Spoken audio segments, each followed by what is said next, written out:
Olá, boa noite de quarta-feira para você. Está começando o seu primeiro Jornal da Noite com os principais destaques do dia. E no programa de hoje você vai ver. Programa de qualificação profissional promovido pelo governo do Distrito Federal vem com novidades no segundo ciclo de 2023. Correios vão passar a oferecer produtos de seguros nos canais digitais e nas agências. Em nosso estúdio, a presença do deputado distrital Max Maciel. Essas e outras notícias você acompanha agora. O TVC2 está no ar.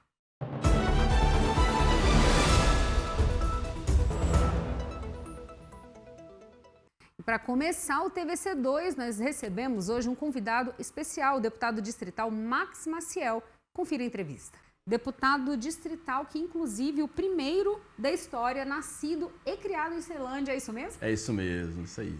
Muito bom. Então, deputado, eu gostaria de começar com a sua apresentação, contando um pouquinho da sua história. Eu sei que você trabalhou em outras causas, em outras frentes, né, no ativismo lá em Ceilândia, e eu gostaria que você trouxesse um pouquinho desse trabalho para as pessoas te conhecerem. Acho que é importante dizer que a gente tem há mais de 20 anos dentro do movimento social. Eu começo ainda em 98, ali dentro do Grêmio Estudantil, no movimento educacional, e sempre demonstrando uma preocupação com as problemáticas que tinha no Distrito Federal dentro das nossas cidades periféricas. Eu sou de Ceilândia, nascido e criado, mas atuei em várias cidades do Distrito Federal ao longo desses anos.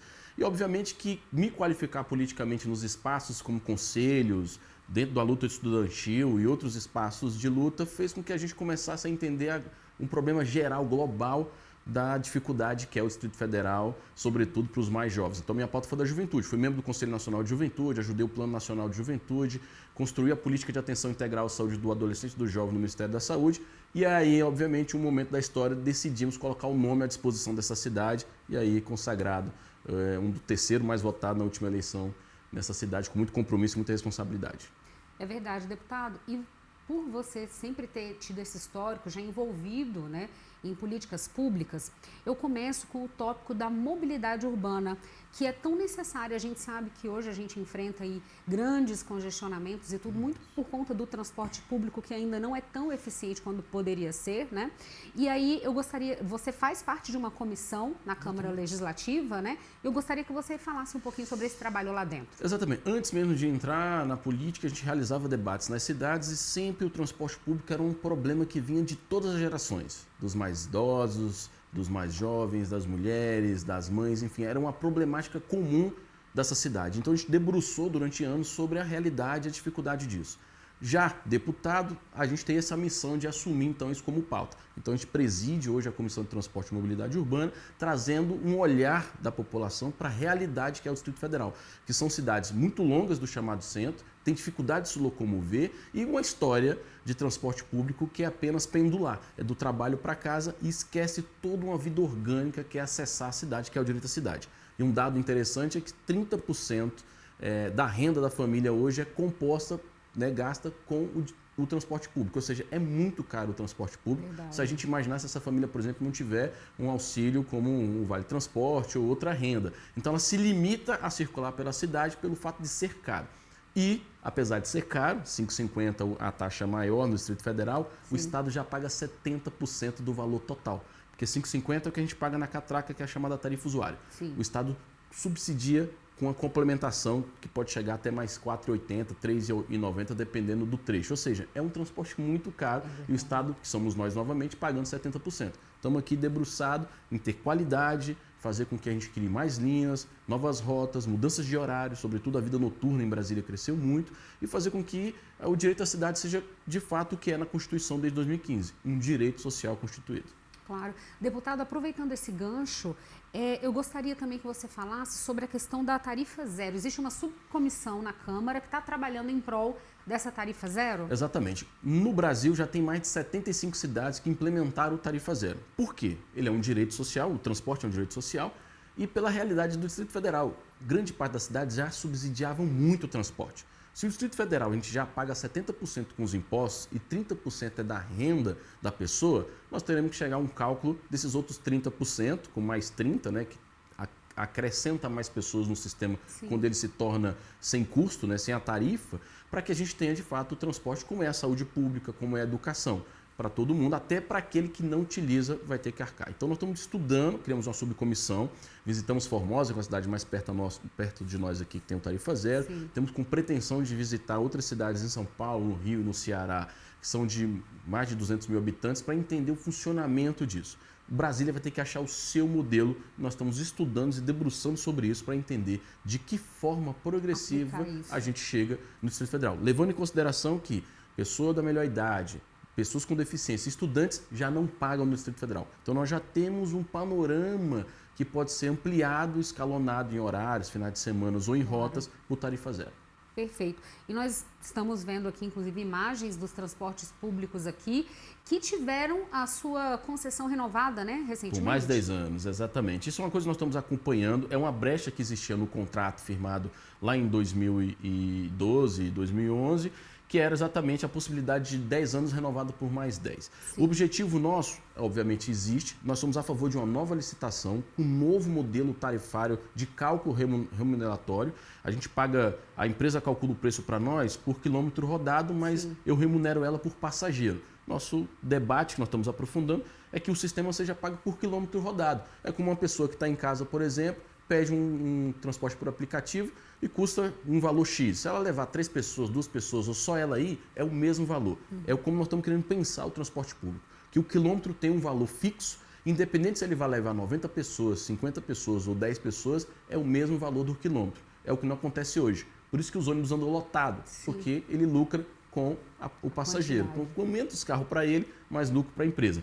E foi feita a renovação, nós estamos acompanhando. Algumas empresas, de fato, renovaram a sua frota 100%, outras estão em processo de renovação, mas nós temos que buscar, além da renovação da frota, é a qualidade no atendimento, cumprimento de horário, né, no atraso, manutenção desse sistema, para que a gente possa ser eficiente. Então, nós estamos acompanhando com muita tranquilidade, muita serenidade, sem romantismo, que é um problema real, concreto e que, infelizmente, no Brasil e no mundo, faliu. Esse modelo de transporte não se sustenta mais, que é o pagamento por tarifa. Então, a gente tem aí uma realidade do brasiliense que sofre, sobretudo se ele estiver fora do seu horário de pico. Então, se ele chegar agora e quiser circular pela cidade, ele vai ter mais dificuldade ainda. Então, isso nós estamos tentando entender, estudar e como é que a gente pode reorganizar toda a cidade pelos modais. Ou seja, não só ter ônibus, ter mobilidade ativa, que é andar a pé, sobre a bicicleta, ampliar o transporte sobre trilhos, que é uma ferramenta fundamental de energia limpa, que leva de massa, né? O nosso metrô carrega 1000 pessoas nos seus 4 carros, que é um trem. São menos, por exemplo, 50 ônibus lotados e menos 250 carros se cada carro levasse 4 pessoas. A gente sabe que a realidade é que leva cada um, então é menos 1000 carros na rua. É verdade. A mobilidade urbana é sempre um motivo de preocupação, especialmente aqui no Distrito Federal, que nós temos poucas vias para acessar a parte central de Brasília. Brasília foi uma cidade pensada para o carro. E todo o seu pensamento de obra continua sendo para favorecer o carro. No mundo, quem tem oportunidade de viajar, ou em algumas cidades no Brasil, BH, São Paulo, Rio, você não vê, por exemplo, uma realidade que tem no Distrito Federal, que são grandes estacionamentos públicos abertos. Isso não acontece, né? Você tem um alargamento de via, você tem criação de viadutos, criação de túneis para favorecer o transporte individual. E é a máxima, quanto mais facilidade para o transporte individual, mais transporte individual entra no sistema, porque fica uma sensação de que é mais rápido, que é mais confortável. Só que nós temos que debater clima, porque é um pacto global sobre o clima. Transporte individual gera muito poluente, ocupa muito espaço, né? No mundo isso já tem sido voga, então você tem investido em... Não é sustentável em nada. Tem isso. Inclusive o sistema São Paulo agora avançou, está uma legislação que impede agora sobre diesel, é tudo elétrico. Você tem que eletrificar toda a frota, mas para eletrificar a frota você precisa ter infraestrutura que garanta recarregamento por ponto, recarregamento por indução, estacionamentos com... Ou seja, tem que mudar todo o desenho da cidade. A nossa preocupação é que Brasília, que é uma cidade do futuro, uma cidade museu a céu aberto, as suas obras, esse pensamento da cidade ainda está no século passado, que é apenas concreto e via para carro. Precisa evoluir mesmo. Bastante. Deputado, até uma curiosidade, existe a possibilidade de inserção de novas empresas, de ônibus? Existe esse estudo? Olha, existe se a gente remodela o modus operandi que foi pensado hoje o Distrito Federal. A nossa proposta é garantir mais circulação nas cidades, que é um dificultador. Então, por exemplo, quem mora em Sobradinho, é mais fácil vir ao plano piloto do que rodar dentro de próprio Sobradinho ou chegar em Sobradinho 2. porque você tem uma dificuldade desse pensamento. Por quê? Porque nós pensamos no transporte por longo trecho e não para rodar dentro da cidade como um fator inerente da nossa logística. Claro.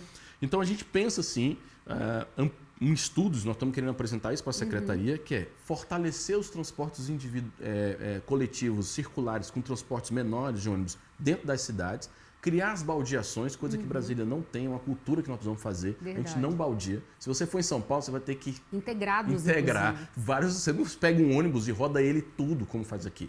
Você tem cidades que a pessoa embarca no ônibus, passa 40, 30 minutos dentro do seu território para depois chegar no plano piloto. Passa 1h20 dentro do ônibus, sendo que ele poderia ter esse tempo reduzido se a gente fizesse o quê?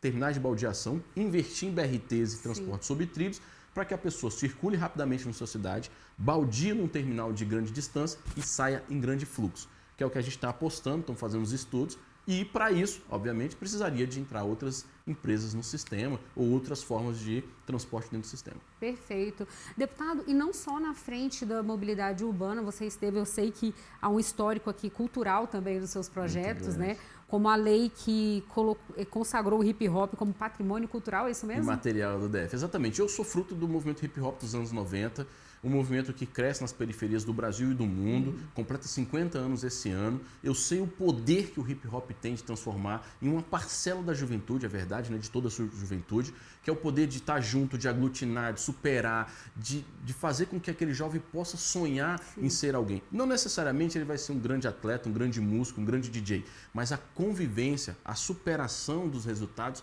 molda isso. E muita gente que me acompanha hoje talvez não saiba, mas eu sou fruto deste movimento porque a minha militância começa com o movimento hip hop. Que legal. Então, dentro do processo de tornar a lei como patrimônio cultural, é entender que nós já temos, dentro do espectro do hip hop, né, o DJ como profissão, o breakdance, que é a modalidade de dança, hoje é modalidade olímpica de esporte, né? Você tem um grafite que é internacionalmente reconhecido, mundialmente reconhecido. Nós temos um GT de grafite no Distrito Federal e a gente quer o quê? Dar essa notoriedade, a importância desse movimento que foi fundamental para o Distrito Federal. E eu posso afirmar, Rafa, eu sou de Ceilândia e eu já tive a oportunidade de rodar várias periferias do Brasil inteiro. Sim. Toda cidade que eu chego, seja no norte do país, lá em Belém, seja no extremo sul do país, em Esteio, por exemplo, e eu dizia que era de Ceilândia, as pessoas conheciam a minha cidade pela música, pelo rap. Legal. Isso dava autoestima.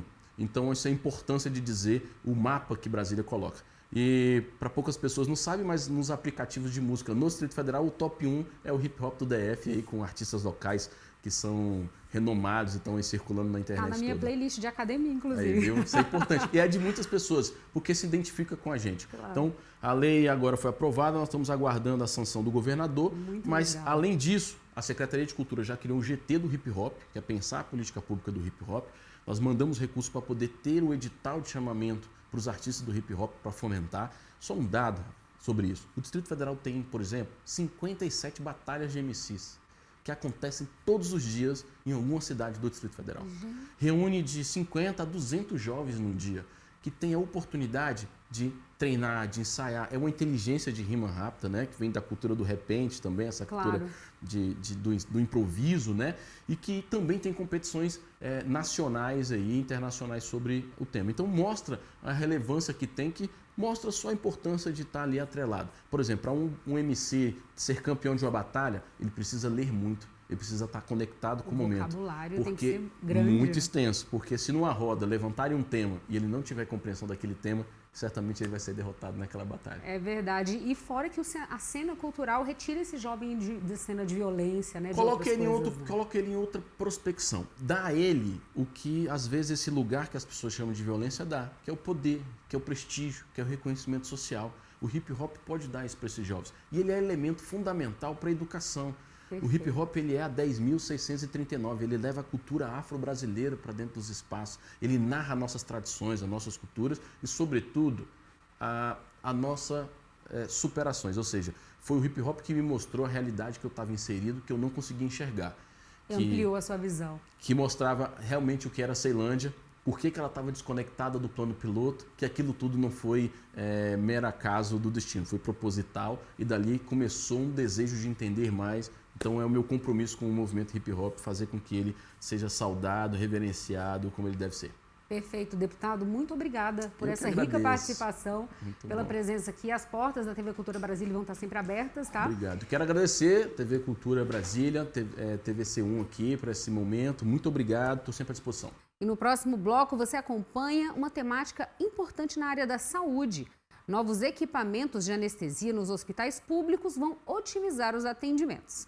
Aguardo você no próximo bloco.